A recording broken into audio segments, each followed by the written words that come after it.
Assalamualaikum warahmatullahi wabarakatuh. Jadi pada kesempatan kali ini, kami dari kelompok 3 akan melakukan diskusi dari jurnal yang sudah kami resum. Perkenalkan, nama saya Hana Nurul Imani, dipanggilnya Nurul ya, bukan Hana. Jadi untuk pembiasaan nanti dan NIM-nya 210131600886. Perkenalkan, nama saya Hernika Dwi Anamsari, biasa dipanggil Hernika, NIM 210131600903. Perkenalkan, nama saya Intan Sari, biasa dipanggil Intan. Nomor induk mahasiswa 210131600878. Perkenalkan, nama saya Jasmine Indi Azhara, biasanya 60890. Perkenalkan, nama saya Tisa Astrela, NIM 210131600875. Perkenalkan, nama saya Layatus Ada, biasa dipanggil Sasa, NIM saya 210131600882. Bismillahirrahmanirrahim. Di era digital ini, seperti yang kita ketahui bahwasanya generasi Z atau generasi native, digital native, telah terbiasa dengan teknologi.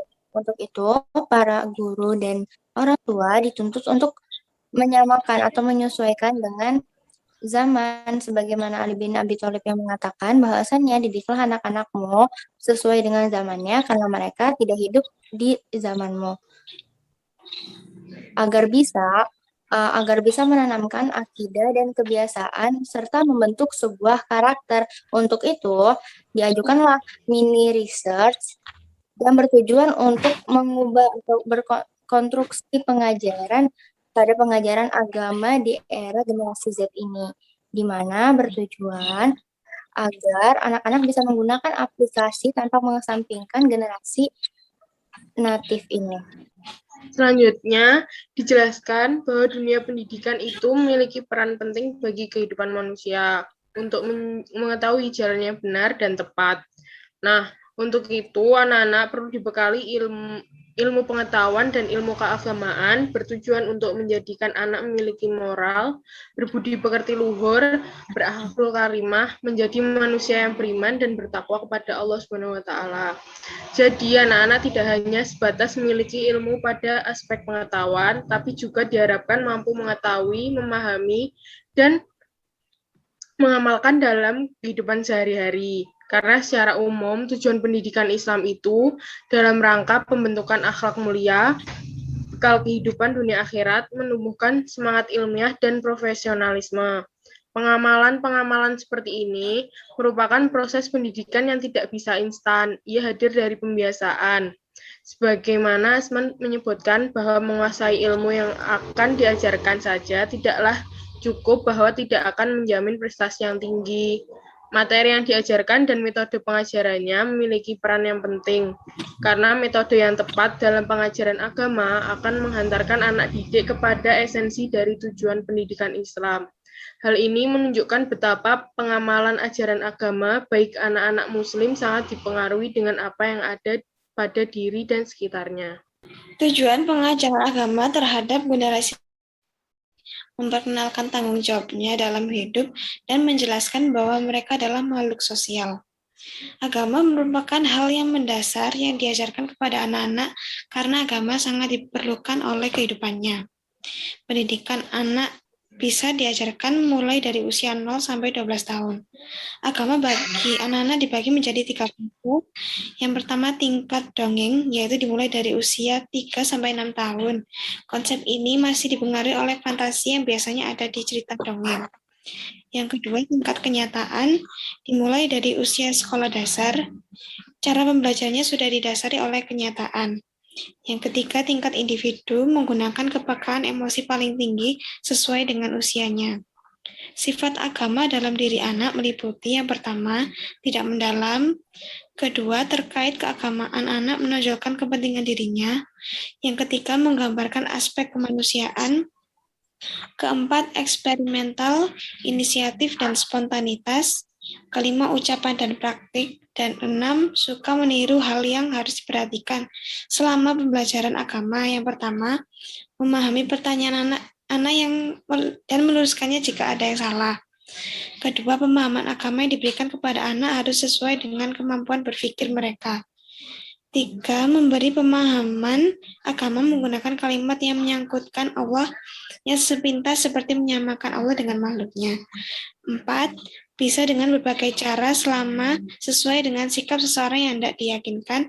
Dan yang terakhir, sejak dini sudah bisa diajarkan untuk berkemampuan menalar. Menurut saya, generasi digital natif merupakan generasi yang dari lahir sudah ada dalam kehidupan dan dikelilingi oleh teknologi yang membentuk kegiatan aktivitas sehari-hari. Ada beberapa pendekatan dalam mendukung doktrin ajaran Islam bagi anak-anak Muslim saat ini, yaitu 1. Pendekatan religius, contohnya seperti pembelajaran religius yang dilakukan oleh guru dalam pembelajaran PAI pada peserta didiknya. 2. Pendekatan filosofis, rasionalitas. Pendekatan ini dapat dilakukan dalam memahami ajaran agama agar hakikat atau hikmah dan inti ajaran tersebut dapat dipahami dan dimengerti secara baik. 3. Sosiokultural, merupakan pembelajaran melalui budaya yang ada di sekitar. 4. Pendekatan saintifik. Pendekatan ini biasanya melakukan kegiatan pengumpulan data melalui observasi, eksperimen, dan pengumpulan informasi data.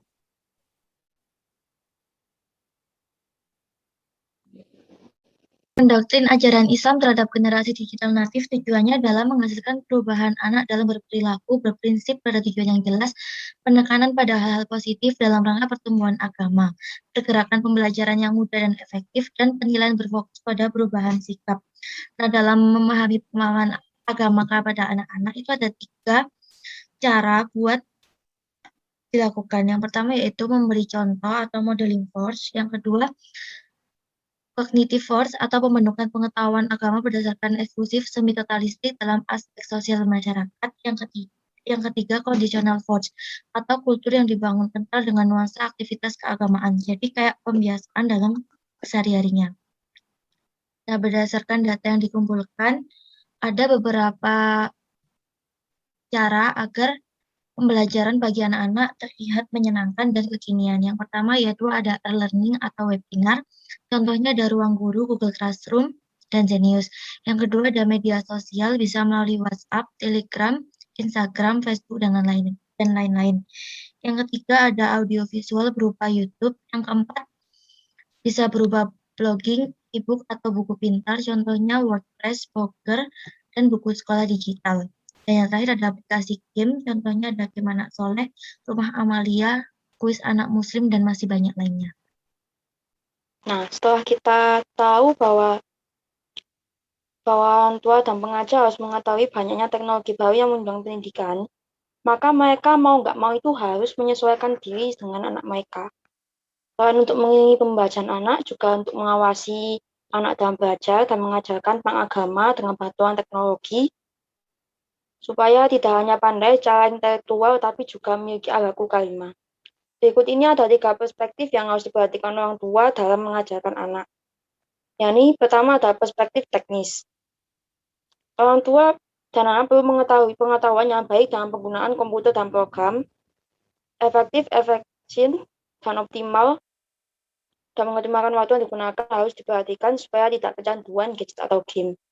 3. Diperlukan variasi dalam penerapan pengajaran agama dengan platform digital. Yang kedua adalah perspektif literasi kritis.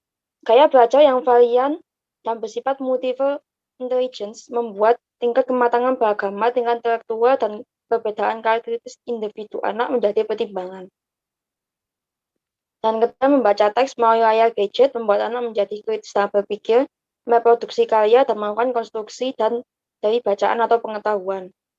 Yang ketiga adalah perspektif literasi sosial dan emosional, di mana dunia realitas tidak akan sama dengan dunia virtual. Manajemen emosi interpersonal dan interpersonal anak-anak dalam pengajaran agama harus memiliki kepekaan agama dalam memecahkan masalah bagi dirinya maupun orang lain. Adapun platform dan situs aplikasi game harus adil gender dan memperhatikan anak-anak yang disabilitas.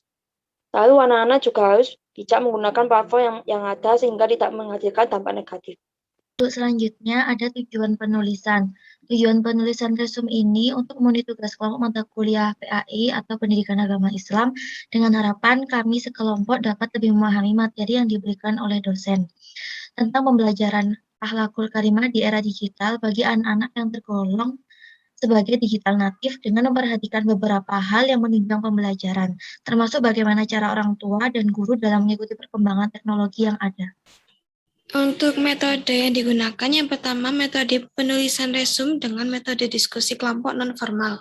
Metode diskusi merupakan sebuah metode pembelajaran atau pembahasan suatu masalah yang dilakukan oleh beberapa orang dalam suatu kelompok dengan tujuan utama untuk memecahkan permasalahan, menjawab pertanyaan, dan memahami pengetahuan mahasiswa, serta untuk membantu suatu keputusan melalui media Zoom meeting atau Google Meet. B. Metode penulisan jurnal dengan penelitian deskriptif. Metode penelitian cara membuat jurnal ilmiah yang terakhir adalah metode penelitian deskriptif. Sesuai dengan namanya, metode penelitian deskriptif difungsinya untuk menggambarkan fenomena yang masih berjalan, bisa juga untuk mendeskripsikan fenomena di masa lampau. Ada dua bentuk penelitian deskriptif. Pertama, metode longitudinal, yaitu metode yang dapat dilakukan dalam waktu yang lama. Kedua, metode cross-sectional yang dilakukan untuk penelitian yang digunakan untuk beberapa waktu tertentu. Ini template laporan hasil diskusi. Tuliskan masalah yang ditemukan dalam materi dan jurnal yang telah diresum bersama kelompok kecil. Berarti masalah yang ditemukan yang pertama tadi, orang tua sama guru harus mengikuti perkembangan zaman. Harus bisa Anak-anak, ya kan? Berarti harus mengikuti teknologi. Sedangkan kadang kan gaptek nggak sih? Lebih cepatan kita belajar ini daripada orang tua. Kebiasaan daerah ya. Kalau pertama berarti itu ya. Bisa. Terus dampak negatif dari perkembangan teknologi sih membuat anak-anak malas untuk agama. Game buat pelajaran tapi DE asik malah keterusan ngegame. Apa diganti apa? Dampak negatif dari teknologi itu sendiri yang membuat anak-anak dalam proses Membuat anak-anak kecanduan dalam Bantuan. kecanduan. Cukup itu deh. ini. Soalnya kan ya cuma satu jurnal. Apa ada lagi? Itu aja lah. Jadi tadi laporan hasil diskusi kita nemu masalah yang pertama orang tua dan guru harus menyesuaikan dengan perkembangan teknologi yang ada. Yang kedua dampak negatif dari teknologi sendiri yang membuat anak-anak dalam proses pembelajaran menjadi tidak efektif dan membuat kecanduan terhadap gadget.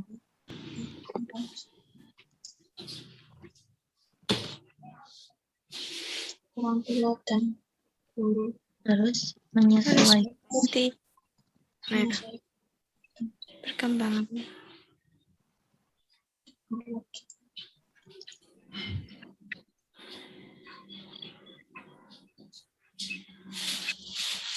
Apa yang kedua? Terus dampak negatif dari perkembangan teknologi sih membuat anak-anak malas untuk Misal kan ada game sing itu sih. Game buat pelajaran tapi DE asik malah keterusan ngegame. Tapi kan masalah yang ditemukan di jurnal Itu nggak sih pengaruh diri sama sekitar. Cukup itu deh. Ini. Soalnya kan ya cuma satu jurnal. Apa ada lagi? Itu aja lah. itu harus Coba sih tak.